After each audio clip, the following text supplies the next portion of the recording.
Shalom, Bapak Ibu, Saudara-saudari, juga anak-anak yang terkasih dalam Tuhan Yesus. Selamat hari Minggu. Selamat berjumpa kembali dalam kebaktian Minggu GKI Peterongan Semarang. Sebelum kita bersama memulai kebaktian minggu ini, mari kita simak terlebih dahulu tayangan Warta Jemaat minggu ini.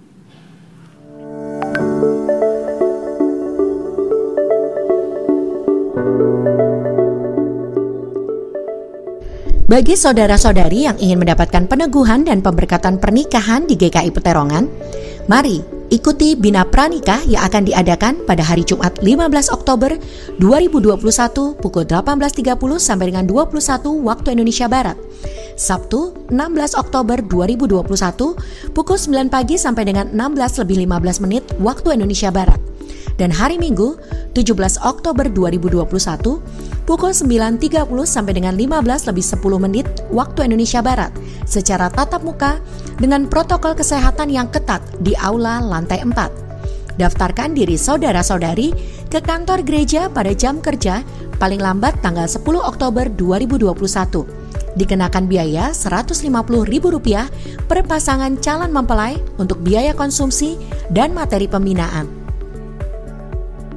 Dalam rangka Hari Perjamuan Kudus Sedunia, pada kebaktian minggu saat ini akan dilayankan perjamuan kudus bagi anggota jemaat dan simpatisan yang mengikuti dari tempat masing-masing melalui tayangan di kanal YouTube GKI Peterongan. Dan bagi anggota jemaat juga simpatisan yang saat ini ikut serta hadir di dalam ruang ibadah GKI Peterongan. Bagi saudara-saudari yang mengikuti melalui tayangan di kanal YouTube GKI Peterongan, mohon untuk dapat menyiapkan roti dan anggur atau penggantinya secara mandiri. Bagi saudara yang mengikuti di dalam ruang ibadah, dihimbau untuk tetap mematuhi protokol kesehatan yang ada. Bukan basa-basi, kembali hadir dengan tema menarik, Aku Ada Untukmu. Disiarkan langsung pada hari Kamis 7 Oktober 2021 pukul 18.30 melalui kanal YouTube GKI Peterongan.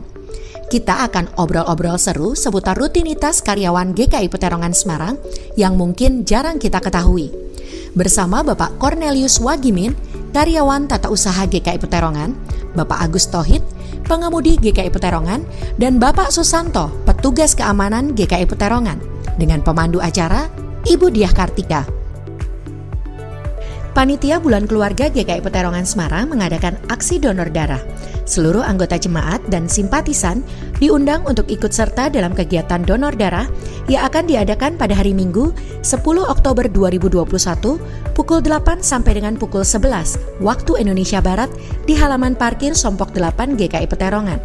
Pendaftaran dilakukan melalui tautan berikut: bit.ly/bukel.dd dengan huruf kapital pada DD, atau dengan menghubungi kantor TU Gereja paling lambat 7 Oktober 2021. Mari kita ramaikan lomba mewarnai dan lomba cerita untuk anak-anak.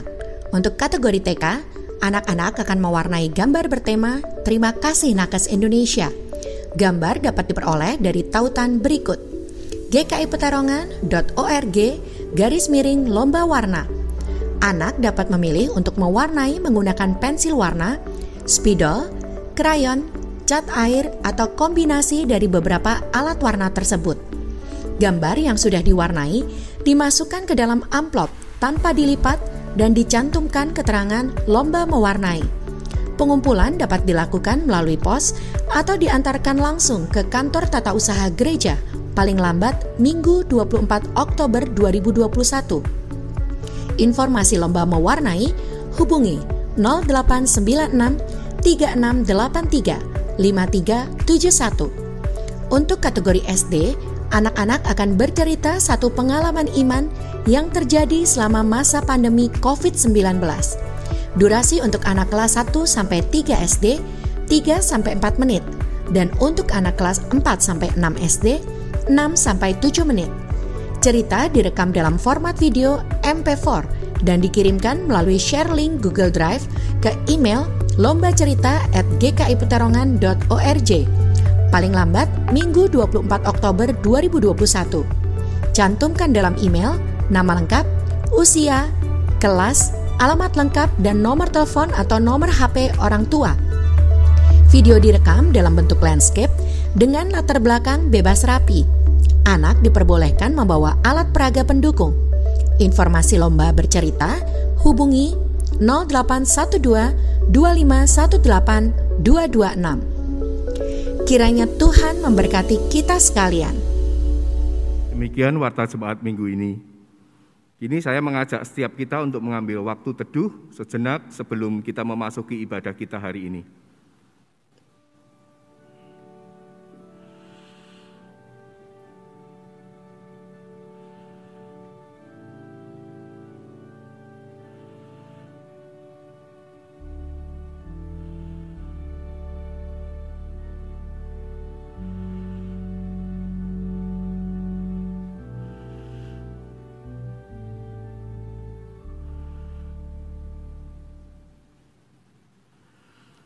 Silakan berdiri. Kita akan menyanyikan nyanyian pembuka, Marilah Memuji.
Mari saudara bersama kita datang ke hadapan Tuhan dan kita mengaku bahwa pertolongan kita di dalam ibadah ini adalah di dalam nama Tuhan yang menjadikan langit dan bumi. Amin. Tuhan besertamu. Dan besertamu juga. Silakan duduk. Selamat pagi Bapak Ibu saudara terkasih dalam Tuhan Yesus Kristus, baik yang ada di gedung gereja ini maupun yang melihat melalui YouTube. Saudara, bulan Oktober ini merupakan bulan yang spesial bagi GKI Peterongan. Apa spesialnya? Karena di bulan ini, tepatnya tanggal 31 Oktober, kita akan merayakan ulang tahun GKI Peterongan yang, ada yang bisa menebak? Ke-55 tahun. Ya, tanggal 31 Oktober nanti kita akan merayakan 55 tahun, dan oleh karena itu setiap hari Minggunya, mulai hari Minggu ini, kita nanti akan menyaksikan juga video perjalanan sejarah GKI Peterongan dari mulai dibentuknya sampai pada hari ini, perkembangan-perkembangan apa saja yang ada di dalam gereja Tuhan, berkat-berkat yang Tuhan boleh limpahkan kepada kita akan bisa menyaksikannya dari minggu ke minggu. Dan untuk itu saudara, mempermanis gereja kita, kalau tadi saudara masuk di depan, melalui pintu depan Anda melihat ada satu kaca yang baru, stained glass yang Tuhan juga sudah anugerahkan bagi kita. Kita bersyukur bahwa di bulan Oktober ini dalam rangka peringatan ulang tahun gereja, kita bisa menyaksikan sebuah bagian yang baru dari gereja kita. Nah, sekaligus saudara, pada bulan Oktober juga merupakan bulan keluarga. Saudara bisa mengikuti rangkaian acara yang ada di dalamnya, baik melalui publikasi yang disebarluaskan ataupun juga melalui warta. Dan jangan lupa saudara, tanggal 18 Oktober nanti akan ada penabisan pendeta dalam diri Penatua Krisnadi. Kita bersyukur Tuhan terus tambahkan ya para pengerja yang boleh melayani Tuhan di gerejanya ini, makin memperlengkapi jajaran pengerja yang sudah ada, dan tentu kita harapkan pelayanan di gereja Tuhan ini terus makin berkembang. Dan pada hari ini secara khusus nanti kita juga akan merayakan sakramen perjamuan kudus, kiranya kita semua bisa mempersiapkan diri untuk mengikutinya. Nah, saudara, tema kita bulan Oktober ini, tema besarnya adalah keluarga yang sehat. Dan khusus di tanggal 3 Oktober ini kita akan merenungkan satu tema, memupuk kepahitan menuai luka. Kita melihat dari kisah hidup Kain dan Habil, bagaimana ketika keluarga dipupuk dengan kepahitan-kepahitan, ternyata bukan menjadikan keluarga itu sehat, melainkan keluarga yang menuai luka. Kiranya kita boleh berhati-hati supaya tidak terjebak dengan kasus yang sama. Nah, saudara, bagi kita kini diberi kesempatan untuk mengakui dosa kita di hadapan Tuhan. Mari kita berdoa. Bapa Surgawi, kami bersyukur kalau Engkau boleh menganugerahkan keluarga bagi kami. Kami punya orang tua, kami punya pasangan atau kami punya anak, kami juga punya saudara-saudara. Kami percaya bahwa Tuhan hadirkan orang-orang di sekitar kami ini bukan secara kebetulan. Ada rancangan Tuhan yang indah, di mana di dalamnya kami boleh belajar banyak hal untuk saling mengasihi, saling memahami, saling menerima, saling menghargai dan saling mendukung. Sehingga kami hidup dengan bahagia bersama dengan anggota-anggota keluarga kami. Namun acap kali kami tidak memelihara anugerah Tuhan itu dengan baik, karena keegoisan masing-masing pribadi, sehingga bukan kebahagiaan yang timbul, melainkan berbagai macam luka yang ada di dalam hati masing-masing orang. Sehingga relasi satu dengan yang lainnya tidak bisa akrab, tidak bisa hangat, penuh curiga, penuh kemarahan, penuh dengan keinginan untuk membalas. Oh Tuhan, ampunilah jikalau kami gagal dalam berlaku sebagai anggota keluarga yang baik. Entah itu di dalam keluarga inti kami, keluarga besar, juga keluarga di dalam gereja dan keluarga di dalam masyarakat. Ampuni kalau karena kelalaian kami, maka keluarga kami menjadi hancur dan penuh dengan luka. Hari ini Tuhan, kami mengakui semua dosa kami ini di hadapan Tuhan dan memohon belas kasih-Mu untuk mengampuni kami, untuk menolong kami memperbaiki apa yang telah rusak, dan menolong kami untuk memulihkan segala luka batin kami. Biarlah dengan kasih karunia pertolongan Roh Kudus, kami dimampukan untuk kembali menjalani hidup berkeluarga yang sehat, yang baik dan penuh bahagia. Terima kasih kalau Engkau menjadi Allah yang pengampun dan menyertai kami semua. Dan sekiranya ada dosa-dosa yang lain yang kami pendam selama ini, yang belum terungkap, yang tidak ada satu orang pun tahu, tetapi di hadapan Allah yang Maha Tahu kami tidak bisa lari. Kiranya kami juga dengan jujur mengungkapkan itu di hadapan-Mu dan memohon belas kasih Tuhan untuk mengampuni segala dosa kami. Terima kasih Bapa, kami serahkan seluruh pengakuan dosa kami ini hanya di dalam satu nama Tuhan Yesus Kristus, Allah kami yang hidup. Amin.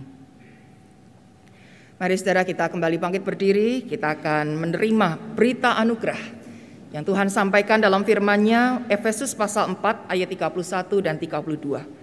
Segala kepahitan, kegeraman, kemarahan, pertikaian dan fitnah hendaklah dibuang dari antara kamu. Demikian pula segala kejahatan. Tetapi hendaklah kamu ramah seorang terhadap yang lain, penuh kasih mesra dan saling mengampuni, sebagaimana Allah di dalam Kristus telah mengampuni kamu. Amin. Saudaraku, di dalam Kristus engkau telah diampuni. Di dalam Kristus engkau pun telah diampuni.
Mari saudara, kita akan persiapkan hati dan pikiran kita di dalam menyambut berita firman Tuhan. Mari kita berdoa. Kami bersyukur untuk setiap pengampunan yang boleh Engkau berikan kepada kami. Dan dengan itu Engkau juga berkenan pula memberikan petunjuk jalan yang baru yang perlu kami lalui, supaya kami tidak lagi terjebak dalam kesalahan-kesalahan masa lampau, tapi kami boleh hidup seturut dengan firman Tuhan. Kami boleh hidup dengan cara hidup yang baru, yang berkenan kepadamu, yang mempermuliakan Engkau, dan tentu yang menghadirkan kasih bagi umat manusia di muka bumi ini. Berbicaralah kepada kami semua ya Bapa pada saat pemberitaan firman Tuhan ini, sehingga bukan suara manusia yang kami dengar, melainkan sungguh sapaan Tuhan yang begitu lembut dan menguatkan kami, sehingga kami benar-benar dibentuk oleh firman Tuhan menjadi bejana-bejana yang siap dipakai untuk kemuliaan nama-Mu. Terima kasih Tuhan untuk kesempatan pada hari ini kami kembali mendengarkan firman Tuhan. Di dalam nama Tuhan Yesus Kristus kami berdoa. Amin.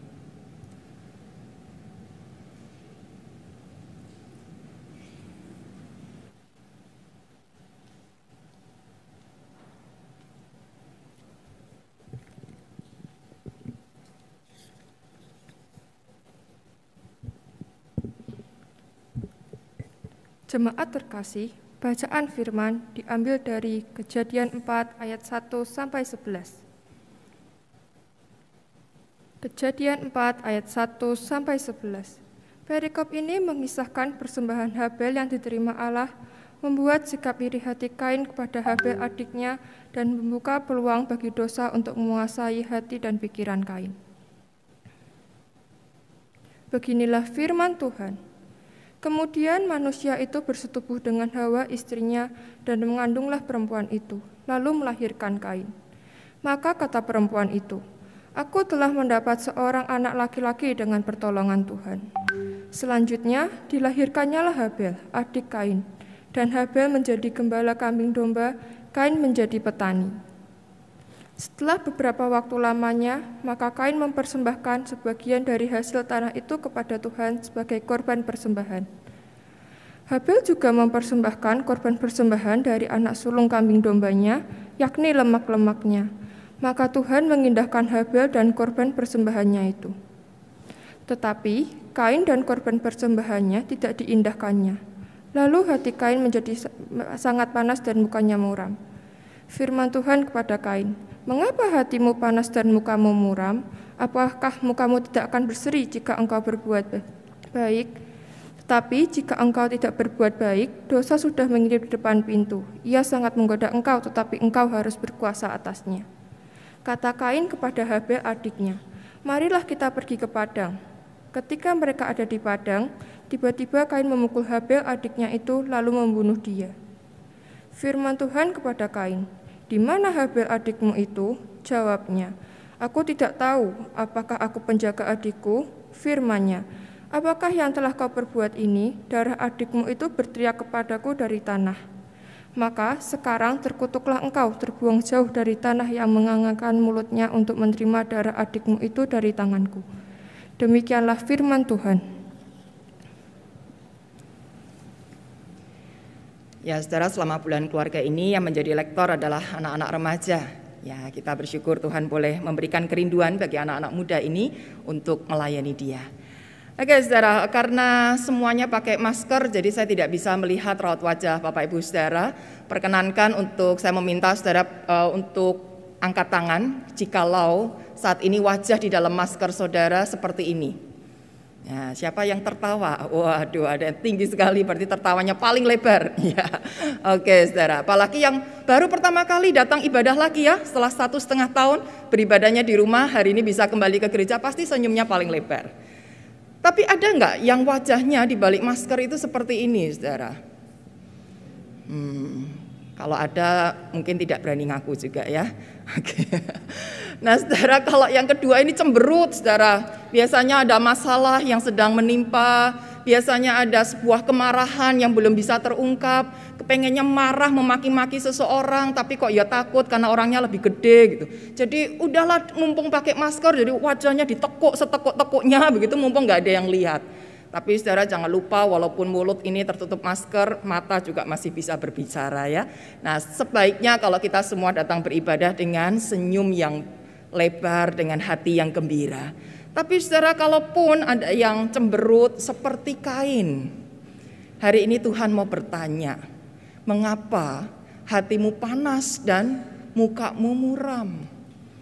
Saudara, sebuah pertanyaan ditujukan kepada Kain. Kita sudah tahu ceritanya apa yang membuat Kain begitu marah, dan Tuhan menyapanya. Tuhan tidak membiarkan Kain sendiri. Tuhan tidak membiarkan Kain terbuang dari kehidupannya, tetapi Tuhan mau menjumpai Kain. Tuhan mau mengajak berdialog, dan sebuah sapaan yang begitu hangat memberikan sebuah pertanyaan, mengapa hatimu panas dan mukamu muram? Saudara, kata mengapa ini sebetulnya hendak mengajak Kain untuk berefleksi. Tuhan tidak melarang Kain marah. Kain, jangan marah dong. Enggak, Tuhan tanya mengapa hatimu panas, mukamu muram. Kenapa kamu marah? Jadi Kain mesti menyadari kondisi dirinya. Iya ya, kok saya marah ini kenapa? Marah boleh saudara, tapi harus ada alasan yang jelas. Kalau hanya suka marah-marah, gak jelas, gak ada juntrungannya, saudara, ini bahaya. Menjadi tidak terkontrol. Dan kita tahu kan apa akibat setelahnya? Sebuah pembunuhan terjadi di dalam sebuah keluarga. Oleh karena itu Tuhan mau menyadarkan Kain, ayo Kain mikir dulu, mikir. Kenapa sih kamu marah? Apa yang membuatmu marah? Bisa gak diatasi kemarahan itu? Jadi mengajak untuk berefleksi dan sampai Kain bisa menemukan sebuah jawaban. Oleh karena itu, saudara, sebetulnya pertanyaan ini adalah sebuah pertanyaan pastoral. Tuhan sedang menggembalakan Kain. Tuhan ingin memberikan teguran tetapi juga sekaligus bimbingan. Supaya Kain tidak salah jalan, supaya nantinya Kain bisa melakukan hal yang lebih benar. Nah, lantas apa yang Tuhan sedang ingin sampaikan melalui pertanyaan-pertanyaan ini, saudara? Nah, yang pertama, melalui pertanyaan mengapa hatimu panas dan mukamu muram, Tuhan ingin Kain menyelidiki kondisi hatinya. Dan ini juga berlaku bagi kita seandainya saat ini kita sedang menyimpan kemarahan yang begitu besar dan hati kita panas. Pertanyaan-pertanyaan yang bisa kita ungkapkan pada diri sendiri, yang mestinya juga ditujukan oleh Kain bagi dirinya sendiri. Apakah saya marah? Ya, saya marah. Ini harus kita akui. Jangan katakan ya, kadang tuh sebel banget gitu ya. Ada orang udah marah-marah, kita tanya gitu, Anda marah? Enggak, saya enggak marah. Tapi nadanya nyolot gitu ya. Bingung juga, segitu aja enggak marah lah. Kalau marah kayak apa? Wah, tambah serem ya. Jadi perlu menyadari, apakah saya marah? Kalau memang ya, katakan saja, ya saya marah. Kenapa saya marah? Nah ini lanjut ya, jadi marah boleh saudara, tapi ada alasannya. Kenapa saya marah? Kenapa Kain marah? Karena saya cemburu, saya iri dengan adikku, dengan Habel. Nah kenapa cemburu? Karena Habel dianggap lebih baik, persembahannya diterima oleh Tuhan, aku tidak. Jadi kalau memang persembahan Habel yang diterima, lalu ini salahnya siapa? Salahnya Habel, karena dia memberi yang lebih baik, karena dia persembahannya diterima, atau salah siapa? Salah siapa saudara? Apakah salahnya Habel? Di mana letak kesalahannya Habel? Apakah dia salah karena memberi yang lebih baik? Apakah dia salah kalau persembahannya diterima Tuhan? Yang salah, Kain sendiri. Kenapa sampai persembahanmu tidak diterima Tuhan? Berarti ada yang keliru, ada yang tidak pas. Jangan salahkan Habel dong. Oke lah, kalau kita perlu cari kambing hitam, saudara, kalau kita tetap perlu pihak yang disalahkan, siapa yang harusnya disalahkan? Nah, salahkan Tuhan tuh. Tuhan yang tidak menerima Kain kok. Tuhan yang tidak menerima persembahan Kain, kenapa marahnya ke Habel? Marahnya ke Tuhan dong. Tapi kan tidak berani ya marah sama Tuhan. Nah, tapi apa ya, Tuhan salah? Tuhan juga punya prinsip, Tuhan juga punya penilaian. Bapak Ibu Saudara, ketika kita marah, kita mesti menyadari betul, relevankah kemarahanku ini? Tepatkah sasaran kemarahanku ini? Benarkah alasan kemarahanku ini? Supaya kita tidak terjebak dalam roda-roda kemarahan kita. Marah boleh saudara, asal bertanggung jawab. Karena kalau tidak, kita dibutakan dengan kemarahan batin kita. Kita menyalahkan sana dan sini, padahal sebetulnya yang salah itu adalah diri kita sendiri. Mestinya kita bersedia untuk mengoreksi diri. Apa yang keliru dari diriku? Kalau memang orang lain dianggap lebih baik, kalau memang orang lain lebih banyak dipuji, kalau memang orang lain lebih diterima, kalau memang orang lain lebih didengar, lebih dihargai, kenapa ya? Apa yang salah dengan diriku sehingga kalau aku ngomong orang tidak mau dengar? Sehingga kalau aku melakukan sesuatu orang tidak memuji. Ini bukan sekedar soal saingan saudara. Tetapi kalau memang ada yang keliru, ayo kita benahi. Kalau memang semuanya sudah benar dan memang ada yang lebih baik daripada kita, kenapa kita mesti marah? Apa ya kita ini sejelek-jeleknya sampai nggak ada orang menghargai kita? Mestinya ya tidak. Mestinya ada juga orang menghargai kita, cuman kalimat itu sudah tidak lagi terdengar oleh telinga kita. Karena kita sibuk mendengarkan orang lain yang memuji pihak-pihak yang lain. Tidak ada satu orang pun yang terburuk di dunia sampai nggak bisa apa-apa, sampai tidak ada harganya. Tidak, saudara. Tuhan ciptakan semuanya baik, semuanya dengan kelebihan-kelebihan tertentu. Setiap orang pasti dihargai. Cuman telinga kita ini loh, pilih mendengar yang mana. Orang yang memberi penghargaan kepada kita, atau kita mendengarkan pujian-pujian bagi orang lain dan kita menjadi panas dengannya. Kain sangat tidak terima ketika adiknya yang diterima persembahannya oleh Tuhan dan bukan dirinya. Nah saudara, kalau kita sudah bisa menemukan jawaban bahwa yang salah adalah saya sendiri, maka kita bisa lanjut ke tahap berikutnya. Kalau tidak, ya kita hanya terjebak pada nomor 1 itu terus untuk terus bertanya-tanya, terus untuk marah pada banyak orang dan menjadi brutal, membabi buta. Maka yang kedua, saudara, setelah kita menyadari kesalahan kita, mari kita bertobat. Sederhanakan masalah, jangan diperumit. Ya. Oke, kalau saya sudah menemukan akar persoalannya, oke, persoalannya adalah pada diriku sendiri. Aku nih loh yang kurang tepat dalam memberi persembahan, caraku mungkin keliru, ada sesuatu yang tidak menyenangkan bagi Tuhan. Oke, saya salah dan saya siap untuk memperbaiki. Next, saya akan memberikan yang lebih baik lagi, ya kan? Dan ingat saudara, dalam cerita ini Tuhan itu tidak membuang Kain loh. Ya. Yang ditolak itu bukan Kain. Yang ditolak apa saudara? Persembahannya tok. Artinya berikutnya Kain boleh dong memberi persembahan lagi. Boleh nggak Kain berusaha, oke Tuhan aku perbaiki ya persembahanku supaya lebih baik lagi, supaya paling tidak aku bisa sebaik Habel untuk bisa persembahanku ini diterima. Boleh kan? Boleh. Makanya Tuhan ngomong sama Kain, Tuhan bertegur sapa dengan Kain supaya apa? Kain bertobat. Ayo ulangi lagi persembahanmu, beri yang lebih baik lagi, aku pasti menerima. Toh dengan Kain memberikan persembahan yang tidak diterima bukan berarti Tuhan menghukum loh. Gak ada hukuman di sini. Hei Kain, karena persembahanmu salah, kamu saya hukum ya, kamu saya pukul, kamu saya tendang, kamu saya habisi. Gak ada kata-kata itu, saudara. Tuhan tetap mengasihi Kain. Tuhan mau memberikan bimbingan kepada Kain. Tapi Kainnya yang tidak mau menerima bimbingan itu. Kain tetap berkeras hati, pokoknya aku marah. Pokoknya aku tidak suka karena Habel dianggap lebih baik. Sehingga walaupun Tuhan sudah menegurnya, dia tetap melakukan tindakan yang arogan terhadap adiknya. Jadi kalau kita menyadari ada sesuatu yang keliru, jangan gengsi untuk menyadari itu. Jangan gengsi untuk mengatakan, iya saat ini memang aku kalah. Bahkan dengan adikku, dengan orang yang lebih muda dari aku. Jangan gengsi untuk mengakui, oke, ada yang salah dalam diriku dan aku mesti berubah. Jangan gengsi untuk melakukan hal-hal yang baru, saudara, kalau itu memang lebih baik. Tuhan mengajak kita untuk mengoreksi diri dan berani untuk bertobat, berani untuk memperbaiki diri. Dan di kalimat berikutnya, saudara, di ayat yang ke-7, Tuhan mengatakan, tetapi jika engkau tidak berbuat baik, dosa sudah mengintip di depan pintu, ia sangat menggoda engkau, tetapi engkau harus berkuasa atasnya. Engkau harus berkuasa atasnya. Ya, tolong di next. Saudara, berkuasa atas dosa itu seperti apa? Di dalam Perjanjian Baru ada sebuah petunjuk yang kira-kira mirip, saudara. Efesus pasal 4 ayat 26 dan 27. Apabila kamu menjadi marah, janganlah kamu berbuat dosa. Janganlah matahari terbenam sebelum padam amarahmu, dan jangan beri kesempatan kepada iblis. Jangan beri kesempatan kepada iblis. Iblis sebagai penguasa dosa. Dan kita mesti berkuasa di atasnya. Nah, bagaimana supaya kita bisa berkuasa atas dosa? Sehingga kita tidak larut di dalam dosa itu seperti Kain.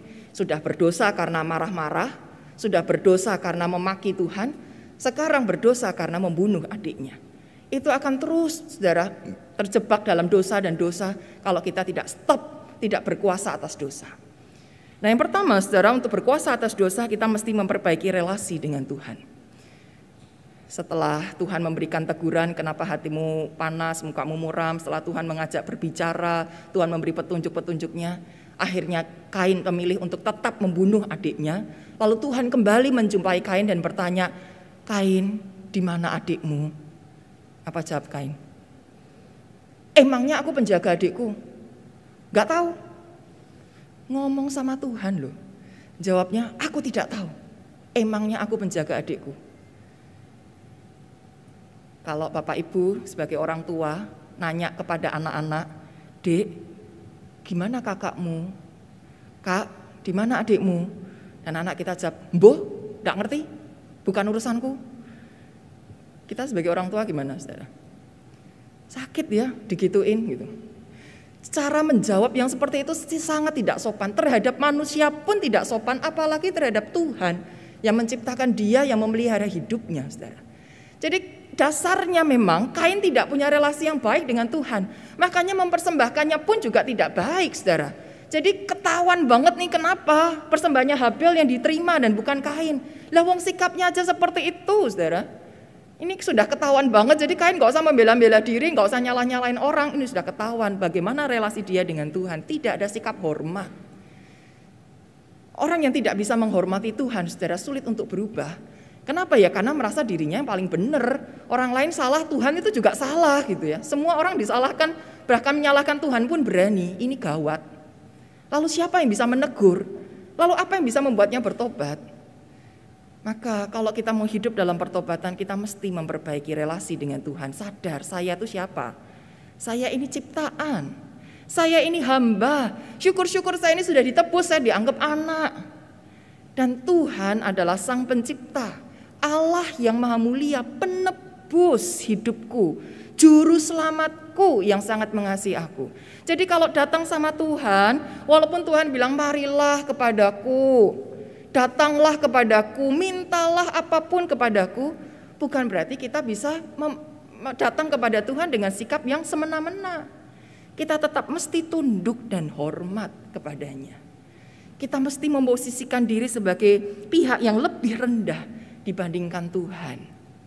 Nah, ketika relasi kita benar nih sama Tuhan, kita bisa menaruh hormat. Maka ketika Tuhan memberikan firman-Nya, Tuhan memberikan petunjuk-petunjuknya kepada kita, kita bisa lebih mendengar. Kita menjadi hormat apa yang Tuhan katakan dan kita kemudian bersedia melakukannya. Bersedia melakukan hal yang benar, bersedia memperbaiki diri karena semuanya itu adalah perintah Tuhan. Nah, yang kedua, mari kita juga perbaiki cara berpikir kita. Dalam Perjanjian Baru Tuhan Yesus juga pernah mengatakan, barang siapa ingin menjadi besar, hendaklah ia menjadi pelayan. Ini bukan soal status. Oh, saya mau jadi tuan atau jadi pelayan, ini bukan soal statusnya, saudara. Tetapi pelayan adalah orang yang berkarya, orang yang bekerja dengan sungguh-sungguh, dengan tulus, dengan segenap hati, yang tidak mementingkan soal kedudukan, yang tidak mementingkan soal status, yang tidak mementingkan soal penghargaan. Pokoknya saya bekerja. Yang penting saya berkarya dan menyenangkan hati orang lain, karena tugasku adalah melayani. Jadi saudara, ketika kita ingin menjadi orang yang dihargai, bukan kemudian kita menunjukkan diri siapa yang lebih keren, siapa yang lebih baik, siapa yang lebih pantas dipuji, tapi tunjukkan karya. Ayo kita menjadi besar dengan berkarya, bukan dengan menjatuhkan sana dan sini. Bukan dengan menyingkirkan orang-orang yang kita anggap sebagai saingan kita. Bukan dengan cara-cara yang licik untuk menghabisi orang-orang yang tidak kita sukai. Lakukan dengan ketulusan hati, apa ya yang bisa saya lakukan? Kalau Kain mau berjuang untuk menjadi pribadi yang baik, untuk berjuang melakukan karya-karya yang menyenangkan hati Tuhan, tidakkah Tuhan juga akan memujinya? Engkau hambaku yang setia. Oleh karena itu saudara, ketika kita sedang marah, kita perlu cooling down, perlu menenangkan diri, dan mencoba berpikir ulang. Apa yang bisa saya lakukan? Kalau orang sudah marah, hatinya panas, dia nggak bisa berpikir dengan tenang. Tidak berpikir logis, apalagi kemudian berpikir soal karya. Yang dipikirkan hanyalah cara membalas dendam, cara menyingkirkan orang-orang di sekitarnya. Dan itu bukan karya, saudara, itu kejahatan. Tuhan mau kita berpikir soal karya. Tuhan kasih hikmat kok. Tuhan kasih akal budi kepada kita. Tuhan kasih pemikiran-pemikiran yang cerdas kepada kita. Ayo dipakai dengan sebaik-baiknya. Dipakai dengan cara yang tepat, yang benar. Sehingga ketika kita menghasilkan karya-karya yang mulia, disitulah Tuhan juga akan memberikan penghargaan kepada kita. Dan mari kita mengembangkan kasih terhadap sesama. Ya, sejengkal-jengkalnya kepada orang lain. Toh dia tetap saudaraku. Dia tetap anggota keluargaku, dia tetap sahabatku, dia tetap rekanku, dia tetap bagian dalam hidupku. Jangan dong dihabisi, jangan dong disingkirkan, apalagi sampai dimatikan. Dia adalah saudaraku, dia sesamaku. Ya, sejengkal-jengkalnya sama dia, kok saya nggak pernah bisa mengalahkan dia. Kalaupun kita belum bisa memandang dia sebagai wah pribadi yang hebat, yang luar biasa, setidaknya tetap sayangi dia sebagai orang sesama manusia ciptaan Tuhan. Jangan diapa-apain ya, jangan digores, jangan ditusuk-tusuk, jangan ditendang, apalagi disingkirkan. Tidak mudah memang, apalagi kalau dia orang yang kita anggap lebih bawah dari kita, seperti Kain dan Habil. Tapi saudara, Tuhan ingin kita memandang sesama dengan penuh kasih. Sebagaimana Tuhan juga sudah lebih dulu memandang kita dengan penuh kasih. Walaupun kita jauh di bawah Tuhan. Walaupun kita jauh lebih rendah dibandingkan Tuhan. Walaupun karya kita jauh lebih kecil daripada Tuhan. Tapi Tuhan tetap mau menghargai kita. Tuhan mau tetap menerima kita. Tuhan mau tetap mengasihi kita. Nah Bapak Ibu saudara yang terkasih, kalau kita belajar dari kisah Kain ini, maka kita bisa mulai berhati-hati. Jikalau muncul kemarahan, muncul rasa tidak suka terhadap orang lain, kita harus buru-buru untuk mengkoreksi diri. Nah saudara, kalau ada dua gambar ini, saudara pilih yang mana? Gambar yang pertama atau yang kedua? Yang pertama menggambarkan hutan yang liar, yang tidak terawat, yang tanamannya semua tumbuh dengan tidak beraturan. Kalau orang masuk ke situ bisa terjebak, tersesat, tidak bisa keluar lagi. Suasananya serem apalagi kalau malam hari. Yang kedua adalah gambaran taman yang indah, yang bersih, yang sehat, yang sedap dipandang. Orang ke situ tidak mungkin tersesat. Pilih yang mana? Dan gambaran dari keluarga kita, gambaran yang mana? Yang nomor 1 atau yang nomor 2? Kalau kita menggambarkan keluarga kita pulang rumah, masuk dalam rumah kita lagi, ketemu dengan anggota-anggota keluarga kita masuk ke dalam hutan yang liar, yang lebat, yang menyesatkan. Atau kita sedang memasuki taman yang indah, yang penuh dengan kelegaan, yang bisa menghirup udara segar dengan hati yang lega. Yang mana, saudara? Dan mana yang ingin kita capai di hari-hari ke depan? Gambaran yang nomor 1 adalah keluarga yang suka memupuk kepahitan-kepahitan sehingga menuai banyak luka. Kakak yang tidak suka dengan keberhasilan adiknya, suami yang tidak suka karena istrinya lebih banyak dipuji, periparan yang tidak suka, yang saling menyakiti karena yang satu menganggap yang lain lebih daripada yang lain, dan menjadi tidak suka ketika penghargaan-penghargaan itu diberikan. Keluarga di dalam gereja Tuhan, kita punya banyak saudara, kita punya banyak rekan. Tapi apakah kita bangga jika rekan kita dipuji? Atau kita justru marah ketika rekan kita dipuji? Apa yang kita taburkan, apa yang kita pupuk di dalam gereja ini? Kepahitan-kepahitan atau sesuatu yang lain yang lebih berharga? Ketika Tuhan tempatkan kita di dalam bangsa dan negara Indonesia, ada banyak perbedaan. Ada banyak ragam di negara kita.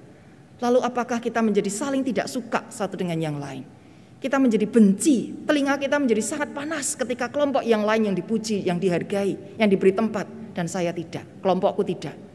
Lalu kita memupuk kepahitan-kepahitan dalam negeri ini, mengucapkan banyak ujaran kebencian, baik lewat mulut kita maupun lewat bahasa tulisan di media-media sosial. Sehingga banyak luka terjadi di negara kita, ada banyak pertengkaran, ada banyak pertikaian. Atau kita ingin menjadi keluarga yang sehat, yang memupuk dengan kasih. Kakak mengasihi adik, adik mengasihi kakak, suami istri saling mengasihi, periparan saling mengasihi, keluarga besar semua saling mengasihi. Sehingga kita menuai kebahagiaan-kebahagiaan. Di gereja pun dengan keluarganya Tuhan, kita memupuk kasih dan kita menuai kebahagiaan. Dalam masyarakat dan berbangsa di Indonesia ini, kita pun juga bersedia memupuk kasih sehingga menuai banyak kebahagiaan. Nah, saudara, kalaupun saat ini kita menghadapi situasi yang kurang baik, kalaupun saat ini keluarga kita sedang mengalami luka-luka, mari segera bereskan. Tuhan masih berkenan menyapa kita kok. Mengapa hatimu panas dan mukamu muram? Mari ikuti penggembalaan dari Tuhan, bimbingan dari Tuhan, supaya kita bisa memulihkan diri dari luka-luka itu dan keluarga kita menjadi keluarga yang sehat, keluarga yang dipenuhi dengan keceriaan, dipenuhi dengan canda tawa, keharmonisan, keakraban, kehangatan, dan nama Tuhan dipermuliakan di situ. Kiranya Tuhan menolong kita untuk menjalani kehidupan keluarga yang sehat dimanapun kita berada. Amin.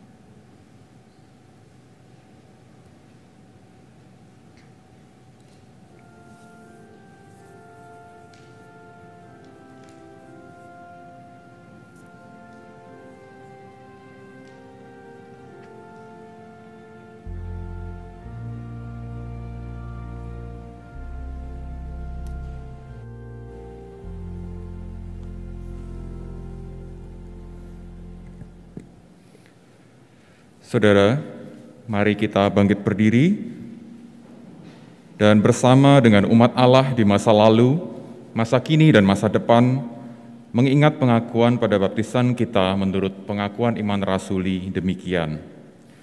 Aku percaya kepada Allah, Bapa yang Maha Kuasa, Khalik langit dan bumi, dan kepada Yesus Kristus, Anaknya yang tunggal Tuhan kita, yang dikandung dari Roh Kudus, lahir dari anak darah Maria, yang menderita sengsara di bawah pemerintahan Pontius Pilatus, disalibkan, mati dan dikuburkan, turun ke dalam kerajaan maut, Pada hari yang ketiga, bangkit pula dari antara orang mati, naik ke surga, duduk di sebelah kanan Allah, Bapa yang Maha Kuasa, dan dari sana ia akan datang untuk menghakimi orang yang hidup dan yang mati. Aku percaya pada Roh Kudus, gereja yang kudus dan am, persekutuan orang kudus, pengampunan dosa, kebangkitan orang mati, dan hidup yang kekal. Amin. Silakan duduk. Dan kini, marilah kita bersama menyatakan syukur kita pada Tuhan melalui persembahan. Dimanapun saudara berada, saudara dapat memberikan persembahan minggu, persembahan bulanan, syukur dan perpuluhan melalui beberapa cara. Yang pertama, transfer ke rekening bank yang tercantum di layar maupun warta digital. Kedua, scan QRIS menggunakan aplikasi layanan keuangan yang saudara miliki. Bagi saudara yang hadir di ruang ibadah, QRIS juga tersedia di kursi masing-masing. Yang ketiga, memasukkan persembahan ke dalam kotak persembahan yang tersedia di dekat pintu keluar seusai ibadah, atau melalui kotak yang tersedia di kantor tata usaha gereja.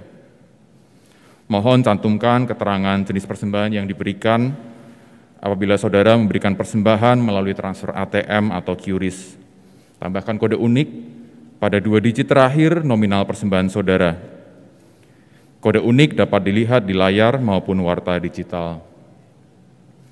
Dan sebagai pengingat bagi kita semua, mari kita ingat satu bagian firman Tuhan yang akan saya bacakan dari Amsal 3 ayat 9. Muliakanlah Tuhan dengan hartamu dan dengan hasil pertama dari segala penghasilanmu. Kita diberikan waktu untuk dapat memberikan persembahan kepada Tuhan.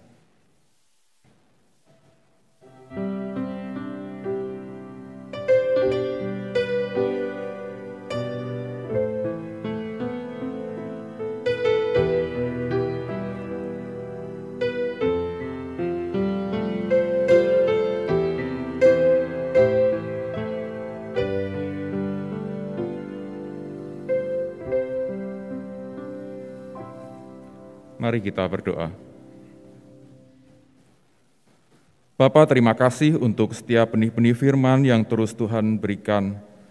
Dan ini kami ingat sebagai salah satu bentuk kasih Tuhan terhadap setiap kami. Dan persembahan yang kami kumpulkan ini menjadi salah satu ungkapan syukur kami.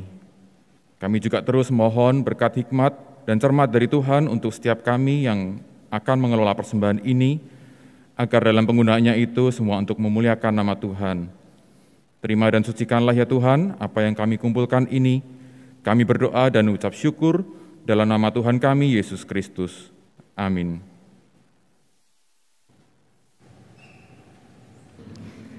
Saudara, sebagaimana tadi saya sebutkan di awal bahwa kita akan melihat tayangan video perjalanan GKI Peterongan dari masa ke masa, kita akan menyaksikannya saat ini.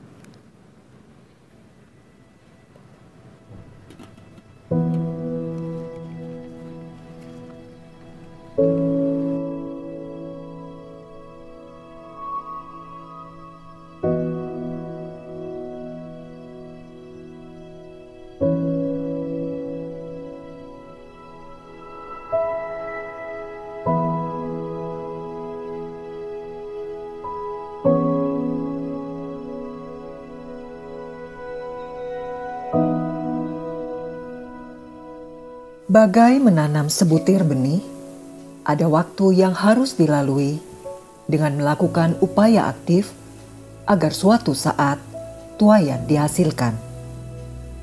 Salah satu upaya aktif itu adalah memupuk. Meski benih telah tertanam di dalam tanah, pupuk tetap diperlukan untuk mendukung pertumbuhannya. Seperti pertumbuhan benih itu, demikian juga kehidupan jemaat GKI Peterongan. Awalnya, GKI Peterongan merupakan salah satu rayon pelayanan GKI Karangsaru.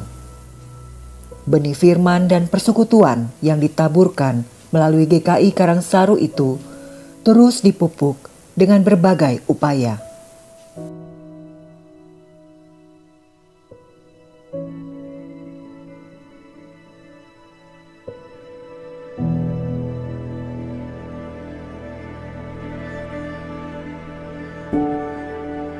Panitia Pembangunan Bakal Jemaat GKI Peterongan dibentuk pada tahun 1965 oleh Majelis GKI Karangsaru Semarang. Tugas panitia ialah membeli tanah dan bangunan yang dapat dipakai untuk tempat kebaktian dan pastori. Tapi panitia tidak punya dana sama sekali. Hanya mengandalkan sumber berkat Tuhan. Panitia ingin mendapat pinjaman tanpa bunga dan tanpa batas waktu dari Gereja Kristen Nederland di Belanda.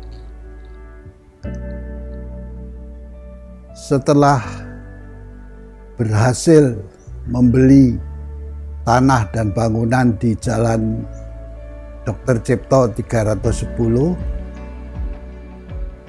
panitia menyiapkan gedung induk sebagai ruang kebaktian dan pavilion sebagai pastori untuk keluarga pendeta.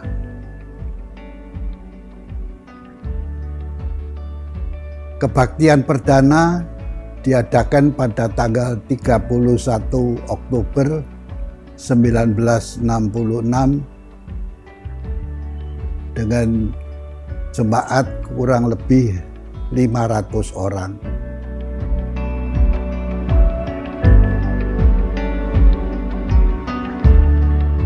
GKI Peterongan didewasakan pada tanggal 6 Februari 1987. Tahun demi tahun berlalu, jemaat ini kian bertumbuh, baik secara kuantitatif maupun kualitatif. Hingga hari ini, tercatat ada sekitar 4.000 anggota jemaat yang tersebar di 24 wilayah pelayanan. Perjalanan menumbuhkan iman jemaat pun terus berlanjut. Ada berbagai pengalaman iman, suka maupun duka, yang membingkai perjalanan ini. Pelayanan yang dipercayakan Tuhan kepada kami sejak awal, yaitu pelayanan di Komisi Wanita. Komisi Wanita dibentuk tahun 1966, jauh sebelum GKI Peterongan didewasakan. Sebab itu namanya waktu itu Komisi Wanita GKI Karangsaru Rayon Peterongan. Pada tahun 1966 itu batas rayon sudah jelas, baik Karangsaru, Beringin maupun Peterongan. Maka Komisi Wanita diminta untuk membentuk wilayah-wilayah dengan kriteria 20 KK per wilayah, dan terbentuklah 24 wilayah di GKI Peterongan. Pembagian wilayah inilah yang nantinya menjadi cikal bakal wilayah GKI Peterongan. Dengan berkat dan pertolongan Tuhan, pada tahun 1983, Komisi Wanita mengangkat 98 ibu-ibu wilayah, jadi seperti pamong wilayah, agar pelayanan di 24 wilayah bisa terjangkau. Puji Tuhan, juga Tuhan luar biasa berkarya melalui aktivitas atau kegiatan-kegiatan. Antara lain ceramah-ceramah yang sebelumnya sepi orang-orang yang hadir, tapi sejak itu bisa dihadiri 200-an orang lebih. Bahkan area parkir gereja pun penuh dengan kendaraan para peserta. Melalui semua pengalaman yang tidak selalu mudah itu, kami merasakan dan sungguh-sungguh mengalami bagaimana Tuhan yang Maha Kasih selalu bersama kami, mendampingi dan memampukan kami untuk setia melayani di tengah-tengah gerejanya.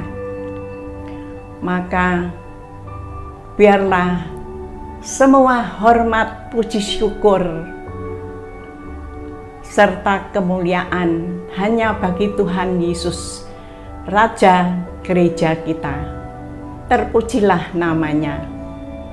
Amin. Memang upaya memupuk tak selalu mudah. Namun kerinduan menumbuhkan benih itu menjadi kekuatan untuk terus memupuk, mengerjakan segalanya bersama Tuhan, Sang Pemberi kehidupan.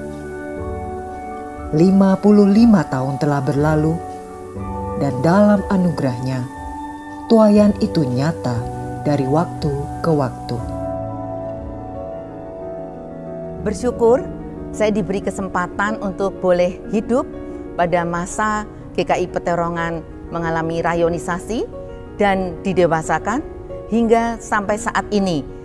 Jemaat GKI Peterongan telah berusia 55 tahun. Sungguh berkat Tuhan begitu besar atas kehidupan jemaatnya. Dan dalam masa dahulu dan saat ini ada beberapa perubahan yang saya lihat. Jemaat yang duduk sebagai pemimpin gereja di dalam tua-tua, kebanyakan jemaat dewasa menengah dan dewasa tua. Tetapi pada saat ini didominasi oleh jemaat dewasa muda dan dewasa menengah. Karena kebutuhan zaman yang membutuhkan mereka untuk semakin berkreasi dan kreatif.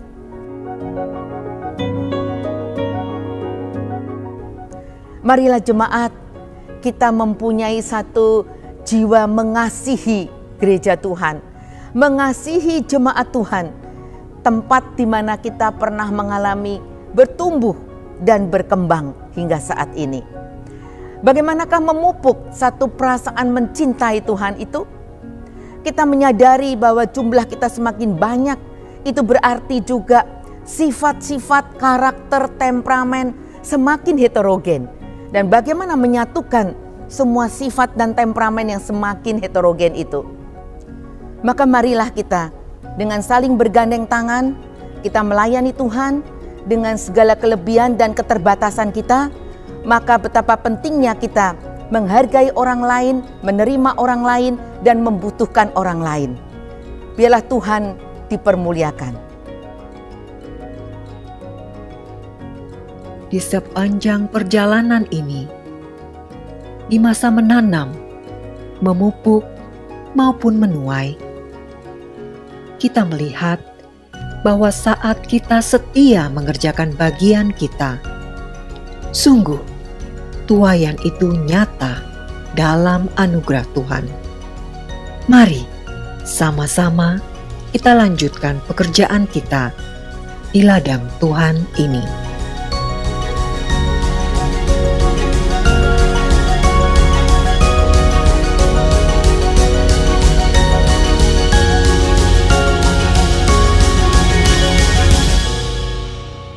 Mari kita berdoa. Kami sungguh bersyukur ya Bapa kalau Engkau berkenan memanggil dan mengutus saudara-saudara kami di masa yang lampau untuk mulai perintisan dibukanya gereja yang baru. Sehingga ketika gereja-gereja ini bertumbuh, maka bisa menjadi wadah untuk makin banyak orang yang rindu bersekutu bersama, menumbuhkan iman, semakin mengenal Tuhan, semakin merasakan kasih-Mu, semakin mengenali firman-firman-Mu. Dan juga wadah untuk kami boleh belajar melayani bersama-sama. Hadir bagi umat manusia di muka bumi ini, bagi masyarakat sekitar kami, baik yang kami kenal maupun yang tidak kami kenal. juga menjadi wadah kami menyaksikan betapa hebatnya kuasa dan kasih Tuhan. Kami yang lemah, kami yang terbatas, tapi kami mengalami banyak kebaikan, semua hanya karena anugerah-Mu. Perjalanan gereja Tuhan belum usai, tantangan dari zaman ke zaman selalu ada. Kiranya Bapa, Engkau berkenan membimbing kami pada masa ini untuk menghadapi segala tantangan yang ada dan bersiap untuk menghadapi masa yang akan datang, sehingga gereja Tuhan akan terus ada dan boleh menyatakan sinar kemuliaan Tuhan dari masa ke masa. Kami boleh selalu menjadi alat di tangan Tuhan yang berkarya bagi kemuliaan nama Tuhan dan yang menjadi garam dan terang di tengah dunia ini. Terpujilah Engkau ya Bapa, Allah yang menghadirkan gereja-gereja-Mu dan Allah yang terus memberkati perjalanan gereja dari masa ke masa. Inilah doa kami serahkan di dalam nama Tuhan Yesus Kristus, Allah kami yang mulia. Amin. Bapak Ibu Saudara, sesaat ibadah kita akan segera usai dan saya bersama dengan para penatua mohon pamit dari balik mimbar ini karena tidak bisa menghantarkan Bapak Ibu bersalaman di depan gedung gereja karena protokol kesehatan yang tetap harus kita jaga. Kiranya kita dapat segera kembali bertemu di kesempatan yang lain. Mari saudara, kita akan bangkit berdiri.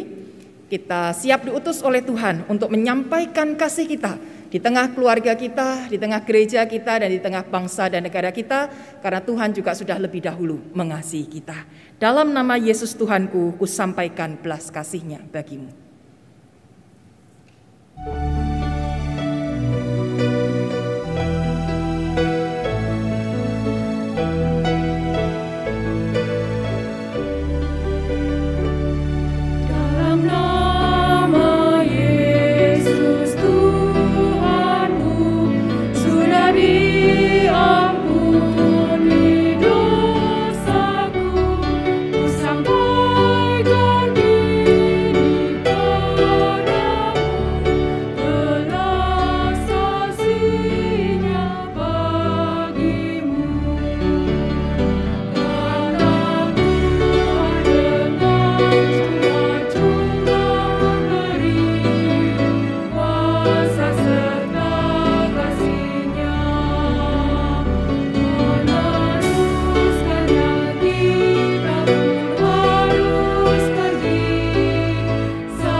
Mari kita mengarahkan hati kepada Tuhan dan terimalah berkat-Nya.